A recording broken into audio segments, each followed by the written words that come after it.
আপনি আপনার বিবির প্রশংসা করবেন, বলতে থাকবেন যে তোমাকে পেয়ে আমি ধন্য, তোমার চেহারাটা আমার কাছে চাঁদের চেয়েও বেশি সুন্দর। এবং মনে রাখবেন, বাসর রাতে যা বলবেন সেই কথাগুলো সারা জীবন মহিলারা মনে রাখে। যতটুকু সম্ভব আপনার বিবিকে আপনি হাদিয়া দিবেন। হাদিয়া পেলে মহিলারা অনেক খুশি হয়। সুপ্রিয় দর্শক শ্রোতা, দেশ এবং প্রবাস থেকে যারা আমাদেরকে দেখছেন এবং শুনছেন, সবাইকে জানাই আন্তরিক মুবারকবাদ।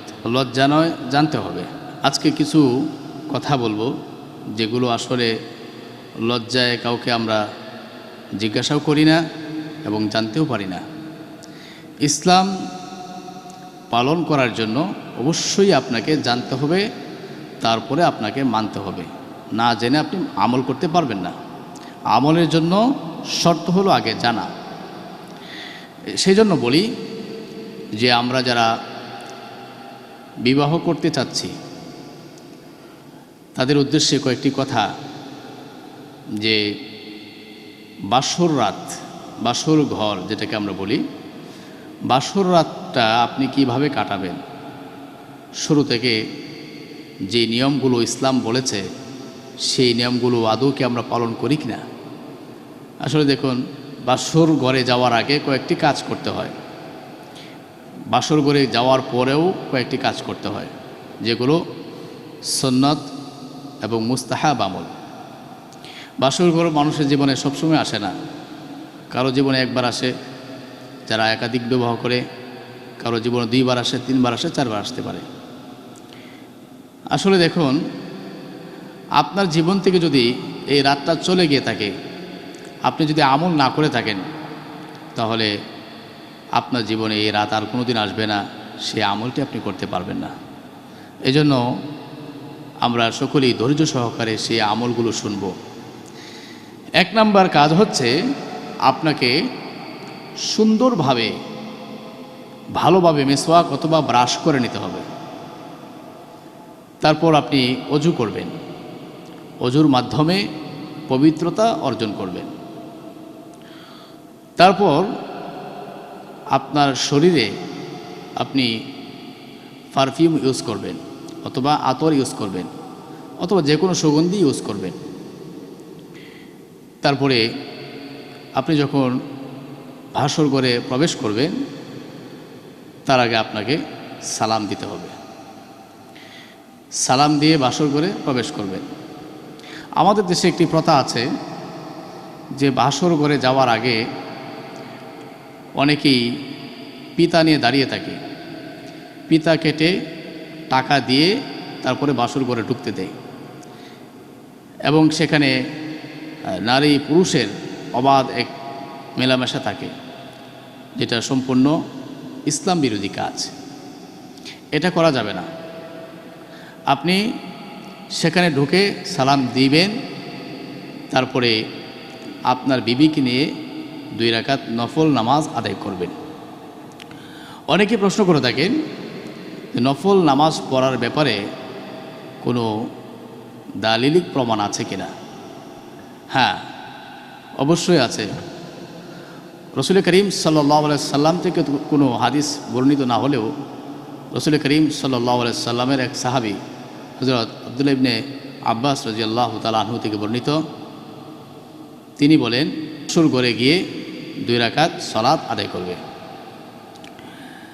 যাই হোক, সাহাবীর থেকে হাদিস পাওয়া গেছে যে বাসর ঘরে ঢোকার পর 2 রাকাত নফল নামাজ পড়বে। এবার কথা হলো, নফল নামাজটার নিয়ত কীভাবে করবে। আপনি শুকরিয়াতান 2 রাকাত নফল নামাজ আদায় করছি এইভাবে নিয়ত করতে পারেন, অথবা সালাতুল হাজতের নিয়ত করতে পারেন। তো প্রথমে স্বামী স্ত্রী 2 জন দাঁড়াবেন। ইচ্ছা করলে 2 জন পৃথক পৃথকভাবে নামাজ আদায় করতে পারেন, অথবা জামাতের সাথে আদায় করতে পারেন। যদি পৃথক পৃথকভাবে নামাজ আদায় করেন, তাহলে 2 জন 2ভাবে নামাজ আদায় করবেন। আর যদি জামাতের সাথে নামাজ আদায় করতে চান, সেক্ষেত্রে স্বামীর সামনে দাঁড়াবেন, স্ত্রীর পিছনে দাঁড়াবেন। স্বামীর বরাবর একদম পিছনের লাইনে স্ত্রী দাঁড়াবেন। তারপরে স্বামীর ইমামতিতে দুইজনে 2 রাকাত সালাত আদায় করবেন। একবার প্রশ্ন হলো, অনেকে বলে থাকেন স্বামী কি আস্তে কেরাত পড়বে না জোরে পড়বে? হ্যাঁ, কেরাত জোরে পড়বে। যখন তিনি ইমাম হবেন তখন ইমাম সাহেবের আস্তের জায়গায় আস্তে পড়া, জোরের জায়গায় জোরে পড়া, এটা ওয়াজিব হয়ে যায়। কাজেই ক্ষীণ স্বরে একটু জোরে তিনি নামাজ আদায় করবেন। নামাজ আদায় করার পদ্ধতিটা হচ্ছে, প্রথমে তো বললাম নিয়ত করবেন, তারপরে তাকবীরে তাহরিমা বলে নাভির নিচে হাত বাঁধবেন আর স্ত্রী বুকের উপর হাত বাঁধবেন। তারপরে প্রথমে সানা পড়বেন, সুবহানাকাল্লাহুম্মা ওয়া বিহামদিকা ওয়া তাবারাকা ইসমুকা ওয়া তাআলা জাদ্দুকা ওয়া লা ইলাহা গায়রুক। তারপরে আউযু বিল্লাহি মিনাশ শাইতানির রাজীম বিসমিল্লাহির রহমানির রহিম পাঠ করে সূরা ফাতিহা পাঠ করবেন। ওয়ালাদ-দাল্লিন বলার পরে আমিন বলবেন। তারপরে যে কোনো একটি সূরা পাঠ করবেন। বাসর ঘরের জন্য নির্দিষ্ট কোনো দোয়া নেই বা নির্দিষ্ট কোনো সূরা নেই, যে কোনো সূরায় আপনি পাঠ করতে পারেন। তারপর তাকবীর বলে রুকুতে যাবেন। তারপরে রুকু থেকে ওঠার পরে সেজদায় যাবেন। পুনরায় দাঁড়িয়ে আবারও আপনি বিসমিল্লাহির রহমানির রহিম পরে সূরা ফাতিহা পড়বেন। তারপরে আপনি সূরা ফাতিহার পরে আমিন বলে আরেকটি সূরা মিলাবেন। এইভাবে করে নামাজটি আপনি শেষ করবেন। নামাজের পরে আপনি আপনার বিবিকে নিয়ে দোয়া করবেন আল্লাহ পাকের কাছে। আল্লাহ পাক যেন আপনাদেরকে দাম্পত্য জীবনে সুখ দান করেন, সুখময় এক জিন্দিগি আল্লাহ তাআলা আপনাদেরকে দান করেন। দোয়া পড়ার পরে আপনি আপনার বিবির কাছে গিয়ে বিবির কপালের উপর হাত রেখে একটি দোয়া পাঠ করবেন, যে দোয়াটি পাঠ করার জন্য রাসূল করিম সাল্লাল্লাহু আলাইহি ওয়াসাল্লাম বলে গিয়েছেন। দোয়াটি হলো, আল্লাহুম্মা ইন্নী আসআলুকা খায়রাহা ওয়া খায়রা মা জাবালতাহা ওয়া আউযু বিকা মিন শাররিহা ওয়া মিন শাররি মা জাবালতাহা আলাইহি। দোয়াটি হলো, আল্লাহুম্মা ইন্নী আসআলুকা খায়রাহা ওয়া খায়রা মা জাবালতাহা আলাইহি ওয়া আউযু বিকা মিন শাররিহা ওয়া মিন শাররি মা জাবালতাহা আলাইহি। এই দোয়াটি আপনি আপনার বিবির কপালের উপরি ভাগে হাত রেখে পাঠ করবেন। তারপরে আপনার বিবির সাথে আপনি কুশল বিনিময় করবেন, ভালো ভালো কথা বলবেন, সুন্দর সুন্দর কথা বলবেন। আপনি যে ওনাকে ভালোবেসে বিবাহ করেছেন, আপনি যে তাকে পেয়ে খুশি হয়েছেন, সেটা আপনার মুখে আপনি প্রকাশ করবেন। কারণ তিনি ওনার বাবার বাড়ি ছেড়ে আপনার কাছে এসেছেন। আজকের দিনে তিনি নতুন একটা জীবন শুরু করছেন। আপনি যদি তার সাথে ফ্রি মাইন্ডে কথা বলেন, তাহলে তিনি বড় খুশি হবেন। আপনি আপনার বিবির প্রশংসা করবেন, বলতে থাকবেন যে তোমাকে পেয়ে আমি ধন্য, তোমার চেহারাটা আমার কাছে চাঁদের চেয়েও বেশি সুন্দর। আসলে তো ঠিকই। আল্লাহ তাআলা বলছেন সূরা তিন, লাকাদ খালাকনাল ইনসানা ফি আহসানি তাকওয়িম। আল্লাহ তাআলা সবচেয়ে সুন্দর করে মানব জাতিকে সৃষ্টি করেছেন।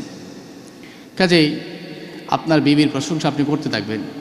তোমার গায়ের রংটা খুব আমার পছন্দ হয়েছে, তোমার চেহারার কাটিং খুব সুন্দর, তোমার হাসিটা চমৎকার। এবং মনে রাখবেন, বাসর রাতে যা বলবেন সেই কথাগুলো সারা জীবন মহিলারা মনে রাখে। আপনার প্রতি যদি প্রথম দিনই তিনি খুশি থাকেন, আশা করা যায় ইনশাআল্লাহ বাকি জিন্দেগিতে আপনার প্রতি তিনি খুশি থাকবেন।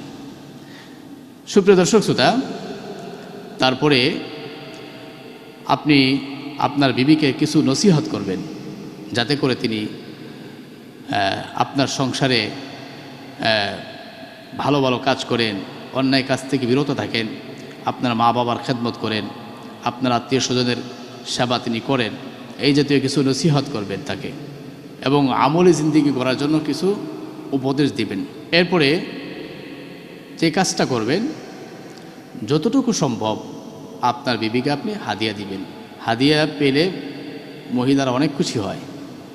রাসূল করিম সাল্লাল্লাহু আলাইহি ওয়াসাল্লাম যখন আম্মাজান আয়েশা সিদ্দিকা রাদিয়াল্লাহু তাআলা আনহাকে বিবাহ করেছেন, যখন তিনি বাসর ঘরে প্রবেশ করবেন, আম্মাজান আয়েশা সিদ্দিকা রাদিয়াল্লাহু তাআলা আনহার বান্ধবীরা আম্মাজান আয়েশা সিদ্দিকা রাদিয়াল্লাহু তাআলা আনহাকে সাজিয়ে যখন তারা বাসর ঘরে প্রবেশ করিয়ে দিলেন, তখন তারা বলছিলেন যে রাসূল করিম সাল্লাল্লাহু আলাইহি সাল্লামের ঘরে তেমন কোনো খাবার ছিল না, এক গ্লাস দুধ ছিল। রাসূল করিম সাল্লাল্লাহু আলাইহি সাল্লাম সেখান থেকে কিছু দুধ পান করলেন, আর বাকি দুধ আম্মাজান আয়েশা সিদ্দিকা রাদিয়াল্লাহু তাআলা আনহাকে দিলেন পান করার জন্য। কিন্তু আম্মাজান আয়েশা সিদ্দিকা রাদিয়াল্লাহু তাআলা আনহা কিছুটা ইতস্ততা ফিল করছিলেন। সুপ্রিয় দর্শক শ্রোতা, সেজন্য আপনি ইচ্ছা করলে ওই দিন বিবিকে খুশি করার জন্য খাবার জাতীয় কোনো কিছু হাদিয়া দিতে পারেন, অথবা ভালো একটা আংটি গিফট করতে পারেন, স্বর্ণের একটা কোনো বস্তু তাকে গিফট করতে পারেন, তাতে করে তিনি বড় খুশি হয়ে যাবেন। সুপ্রিয় দর্শক শ্রোতা, এরপরে যে কাজটা করবেন সেটা হচ্ছে, আসলে আমি আগেই ক্ষমা চেয়ে নিচ্ছি, কেউ মাইন্ড করবেন না। আসলে আমাদের জানতে হবে, না জানলে মানব কী করে। যখন আপনি স্বামী স্ত্রী সুলভ আচরণ শুরু করবেন, তখন আপনাকে যে কাজটা করতে হবে সেটা হলো সহবাসের আগে একটি দোয়া আপনাকে পাঠ করতে হবে।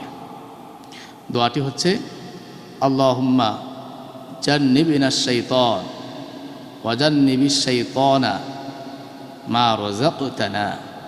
আবার বলছি, আল্লাহুম্মা জান্নিবিনাশ শাইতানা ওয়া জান্নিবিশ শাইতানা মা রাযাকতানা। এই দোয়াটি আপনি পাঠ করবেন এবং মনে মনে এই দোয়া করতে থাকবেন যে, আল্লাহ, তুমি আমাকে যে সন্তান দিবা সেই সন্তানটা যেন নেক সন্তান হয়, সেই সন্তান যেন আমার এবং আমার বিবির জান্নাতে যাওয়ার জরিয়া হয়। এইভাবে দোয়া করতে থাকবেন। আরেকটা বিষয় হচ্ছে যে, স্বামী স্ত্রী অনেকেই প্রশ্ন করে থাকে, একদম উলঙ্গ হতে পারবে কিনা। না, উলঙ্গ হওয়া জায়েজ, বাকি এটা উচিত নয়, বরং নিজেদের উপর কোনো কাপড় দিয়ে রাখা, আড়াল করে রাখা। আর না হয় দুষ্ট জিনেরা আপনাদের প্রতি খারাপ নজর দিবে, শয়তান খারাপ নজরে তাকাবে। এখান থেকে বাঁচার জন্য আপনাকে অবশ্যই উপরে একটি চাদর বা একটি রুমাল দিয়ে রাখতে পারেন। আরেকটা বিষয় হচ্ছে, অনেক সময় দেখা যায় স্বামীর গায়ে লুঙ্গি পরা থাকে, তো স্বামী এবং স্ত্রীর দুই পেটের মাঝখানে লুঙ্গি থাকা এটা উচিত নয়, বরং দুই পেট এর মাঝখানে কোনো হায়েল বা কোনো পর্দা থাকবে না, একদম পর্দা মুক্ত থাকবে। তারপরে যে বিষয়টা সেটা হচ্ছে, আপনাকে অবশ্যই খেয়াল রাখতে হবে বিবি যেন পরিপূর্ণ তৃপ্তি লাভ করেন, এই বিষয়ে আপনার অবশ্যই খেয়াল রাখতে হবে।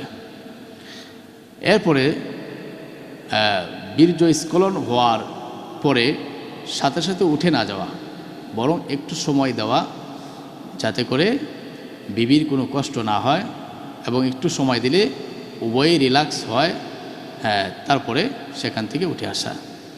সুপ্রদর্শক শ্রোতা, এগুলো না বললে আপনি জানতে পারবেন না, আর না জানলে মানতে পারবেন না। এজন্য অবশ্যই জানা দরকার, আমাদের মানা দরকার। আল্লাহ তাআলা আমাদের সবাইকে এই কথাগুলো বুঝা এবং তার উপর আমল করার তৌফিক দান করুন।